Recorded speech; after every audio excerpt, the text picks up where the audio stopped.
I'm Nicola Tallant and you're watching Crime World, a podcast about criminals, drugs and the underworld in Ireland and across the globe.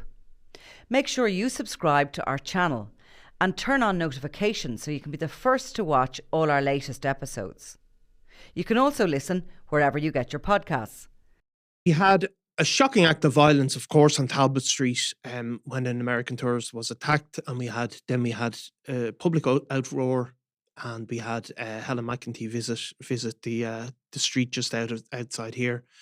But of course, there's been a particularly shocking video of a gang attacking a halting site in County Clare this week.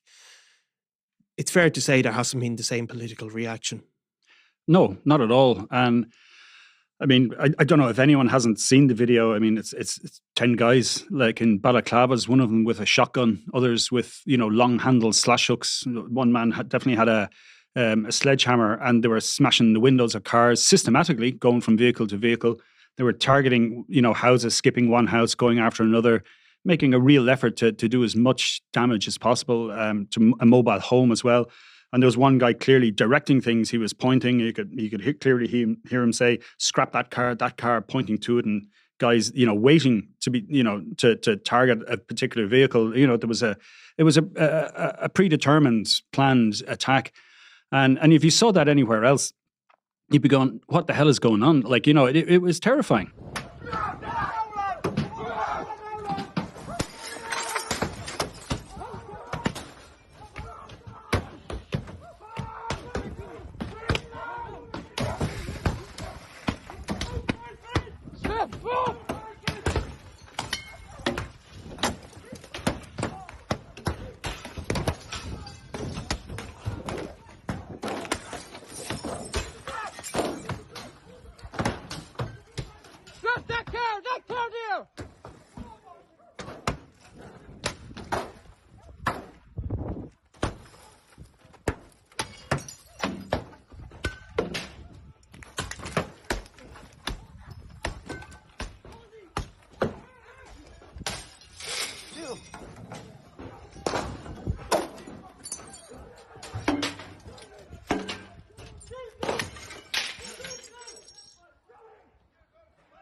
The residents of this place, Deer Park and Ennistimon, there were nowhere to be seen. There was like kids' toys on the road. It's clearly where people live. Yeah, I mean, it's not.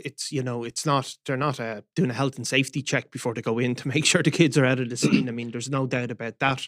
I mean, this is in a lovely part of the world, County Clare, a very, a rural part of Ireland, Ennistimon. I know it's, towns in the area. I mean, it is genuinely shocking. I mean, it's not a video captured by a bystander or by a business CCTV. The guys are recording it themselves.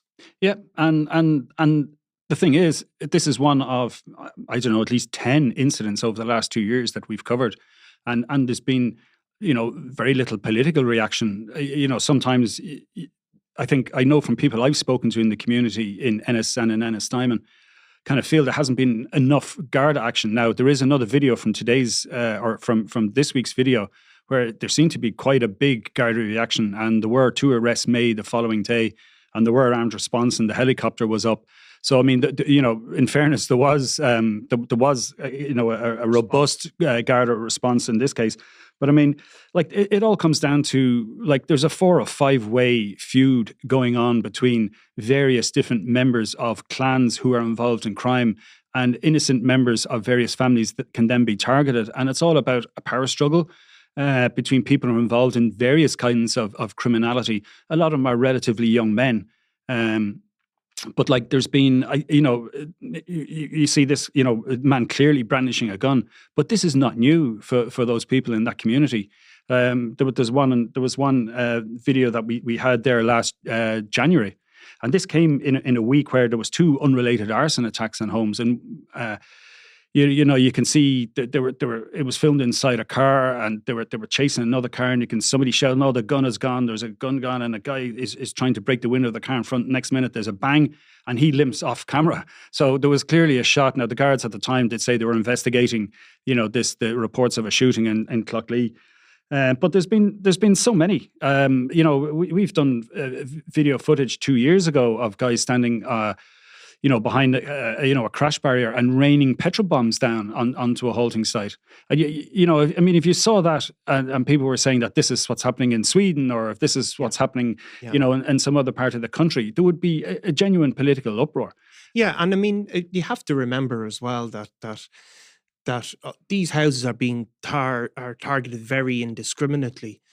There are loads and loads of people living on that halting site and that have been affected in all of these attacks that are absolutely, have nothing to do with crime, that want to live a good and peaceful life, and that they are the victims of these attacks. And maybe, there's not enough sympathy coming their way, I think, to an extent. And there's been, in one case, there was an aggravated burglary. Masked men broke into a house and pretty much held a woman hostage for a short period of time, and it was the wrong house. So this is the kind of thing that goes on. There's one guy we see him pouring petrol into an unlocked caravan, and he has a burning rag, and he almost sets himself alight. His own colleague has to tell him to get out, to move away. How someone hasn't been killed is pretty much miraculous at this stage. It's just. It's like I've been speaking to people directly involved, and people have given up their homes, effectively made themselves homeless because of this kind of activity that's going on. It's not unique to Clare, I suppose, in some sense. You get this kind of low-level intimidation going on between antisocial, for lack of a better word, elements. Being set alight. I think, look, let's be realistic. People are just, some people, and you'll see it on comments on social media, people say this is the travelling community, they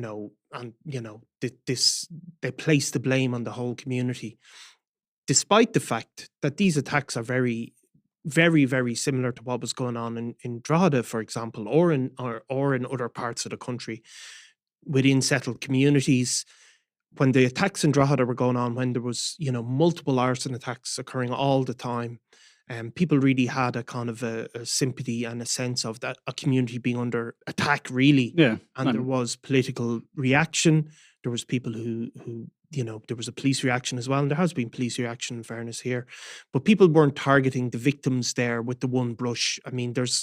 Although there's a relatively significant number of people involved in this feud, it's still very much a minority within that community. I know it is. And there was people I spoke to off the record, trying to get some reaction. I say, well, what do the people of Ennis think, or the people of West Clare think about this? And it's kind of, well, they don't know about it. Yeah. It's because it's within, a smaller community within their community. It was like, nobody particularly cares at this stage, but it does have an effect then of allowing these criminal elements to feel that they can act with even greater impunity. The same groups have been involved in, there was an attempt to ram a car on the M50 in Dublin, and that was linked to Clare because they'd come off the same ferry. And then another time there was a car attacked at a toll gate, on the motorway. So, what about the other people using the motorway? If a car gets rammed in the M50, luckily enough, it was a heavier vehicle, and they weren't able to do any damage or make it spin. That could easily have caused multiple car pileup. And this stuff is being, they're literally telegraphing it to each other in a sense that, I've seen all the WhatsApp messages that are going between them.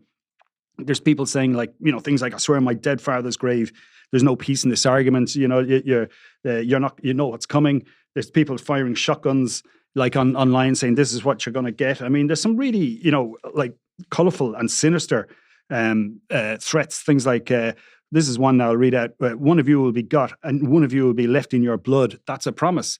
And I know who these people are because people have told me who they are. Yeah, and they're traceable through social media terms to an extent anyway, Yeah. I just think it's, when we're seeing these kind of flares up of violence, even with the Ken and Hutch feud, there's always collateral damage, isn't there? And innocent people eventually end up getting hurt. Yeah, I mean, look, I mean, tragically over the years, I mean, every feud, like we've seen it in Limerick. Yeah. We've seen it with the Kinahan and Hutch feud. I mean, there's, completely unconnected people, mistaken identity, getting killed. And I mean, there's houses in Clare that have been petrol bombed where there's been 7 kids asleep. Yeah. So I mean, and it's pure fluke that nobody was hurt, or the fire didn't take hold. But how long can people ride their luck in a situation like this? Yeah, well, I mean, they can only ride their luck until there's a big, there's a really tragic incident and people stand up and take note.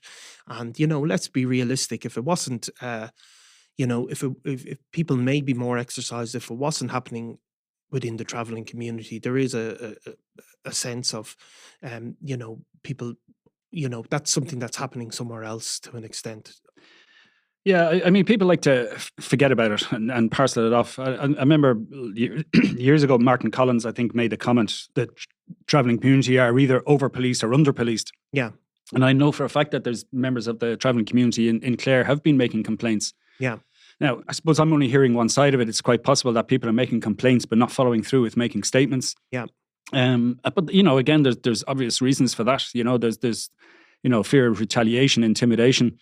But some of this is so public, and there has actually been a number of people at a certain level who have been prosecuted, for attacks that have happened. Say, for instance, there was a group of women were in a car in one of the main shopping streets in Ennis where the windows were smashed up, and there was a number of people charged and successfully prosecuted. And that there's another one recently, just this year, is a man jailed for a couple of years for a petrol bomb attack on a house where again there was kids sleeping. And basically a woman was blamed for egging him on and for encouraging him to go through with the attack. It didn't come out in that court case. I was actually down for that one, and it didn't actually come out what was the motivation behind it.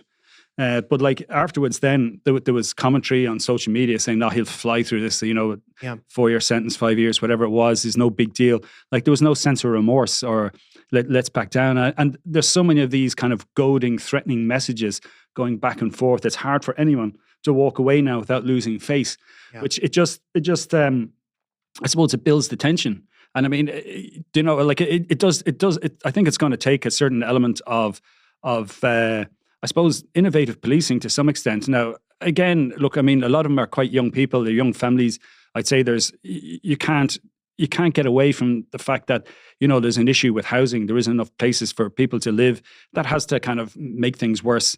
Yeah. You have a mix of then people who have connections with gangsters in Limerick. You have people with connections with people in the UK and Northern Ireland who are involved in transnational crime, and and then it's flaring up in a place like Ennistimon. Yeah, which is that's what it is. It's that kind of level of criminality, and I think people with a sense of impunity that nobody cares enough about them that they can do what they want so long as they keep it to their own. Yeah, and of course you'll find underneath that there is. Some of the really strong activist groups within the travelling community tend to try and resolve these things and intervene, but we don't always hear about that publicly as well. Yeah, and there is the Department of Justice over the years have had, I think, different sections that have been involved in negotiations, like trying to find a way to mediate between feuds. But I think there's a difference though, and like some feuds might be, kind of generational or intergenerational, and that they've gone on for so long, people have forgotten what the whole reason was. But in some of these more recent feuds, it's members of the same extended family. Yeah. And some of them are fighting over criminal bragging rights. They want to be the guys who are, the big dog on the block, and they're the guys who can go to whatever connections to get this done or to buy that and sell this or whatever it is. Yeah. Whether it's, whether it's drugs or dealing in stolen property or whatever else. I mean, a lot of it isn't about some kind of issue of, family pride or anything like that. It is actually rooted in criminality, and that shouldn't be forgotten. And I think, a lot of the traveller rights groups, I think, they fully understand this, and there is an issue of policing, in terms of like how the guards approach the travelling community, and also how the travellers themselves approach the guards. I mean, like in some of the WhatsApps, they're saying like, well, if you don't drop the charges, I'm going to make a statement against you. Yeah. So it's a sense like, there's elements of within these feuds are using the criminal justice system to try and get one over on their rivals instead of, going through with it and trying to stop it. Like, it's like as if some people have no interest in stopping this, that it's become almost a lifestyle. Well, hopefully, Eamon, we don't have to come back to this when something more serious has happened. Hopefully we can, it'll be something that is addressed. And I still don't expect to see Helen McEntee down there anytime soon, I have to say. In her lovely pumps or whatever Yes. those kind of shoes are. I'm not sure. There's nothing wrong with wearing pumps. No worries. Thanks, Niall. Thanks very much, Eamon.